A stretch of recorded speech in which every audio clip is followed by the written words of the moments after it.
Arashi, Prince of the Sky. Chapter 7. Blue Jay.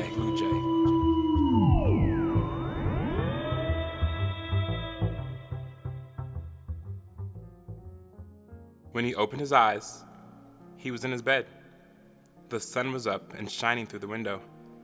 Arashi could hear the city buzzing outside, sirens, music being played, horns honking up the street. And he hadn't moved, yet his body felt heavy, a reminder that he was no longer in his spirit form. He lifted his head off his pillow and noticed his mother asleep in the chair by his bed. Ugh, how long was I out for? He looked around his room, thinking he would see Ashara somewhere, but she was not there. He reached out with his mind to see if she was nearby, but he couldn't pick anything up. He wondered where she went. He took a deep breath to clear his mind and looked around his room at the things that made him a normal boy. Memories. A bowling pin he got when he turned 10 on his desk. It was signed by his family and friends at the time. He stared at the posters on the wall of the X-Men and his favorite musical artists like David Bowie and Michael Jackson. These were the things he loved. He thought life on Earth wasn't that bad, but he was ready for it to get a whole lot better. He removed the covers and lightly caressed Burmy's arm. She stirred, and then her eyes shot open. Oh, my baby, you're awake.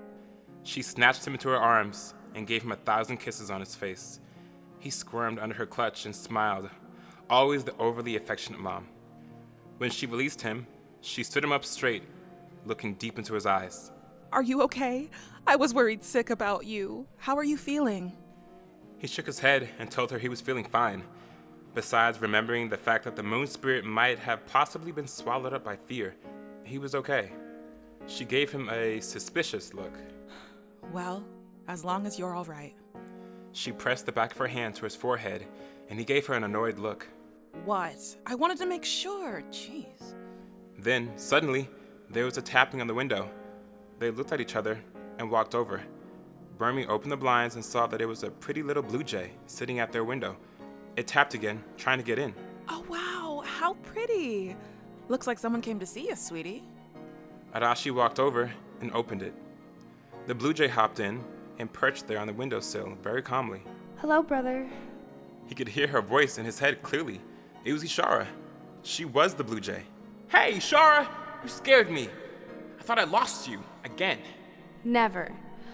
Although, I did wake up in a tree in Central Park and had to first learn to fly, then travel up to Harlem. I am exhausted. It was so surreal speaking to her this way. She was actually here. Burmy was just looking on in amazement as to how and why this bird was just sitting here. Honey, wanna fill me in on who this bird is, or what? Burmy said, raising her eyebrows. Nothing got past her.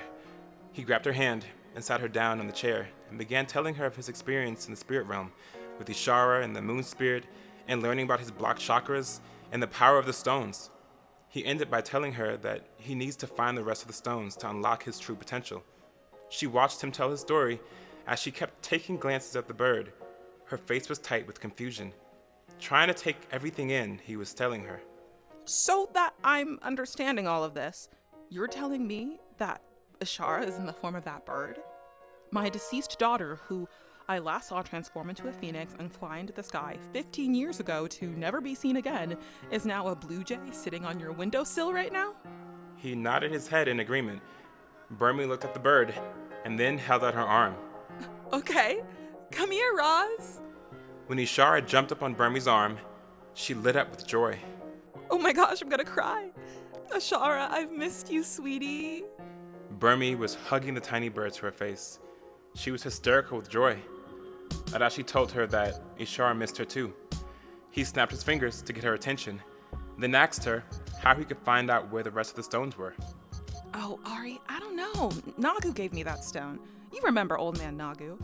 God knows where he got it from. I mean, we can go to the newsstand tomorrow to ask him. And yes, he's still alive. Hasn't aged a bit, which, come to think of it, is hella suspect. As Burmy got lost in her thought, Arashi started going to his closet to find something to wear. Well, hold on, young man.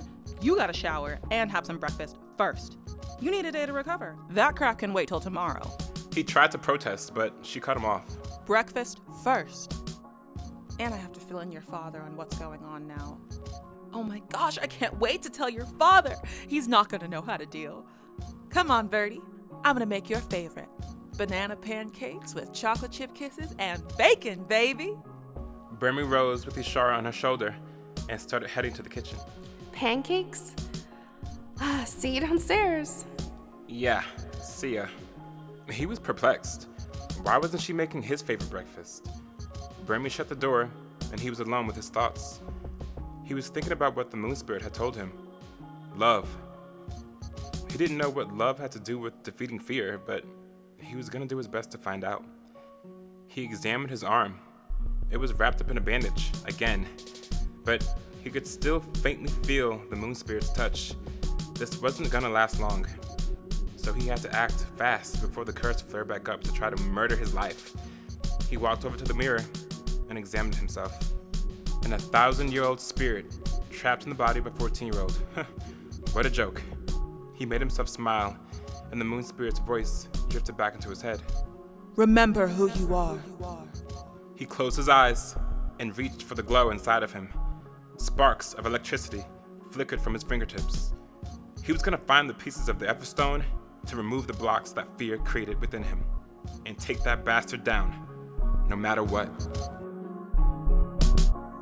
End of chapter 7.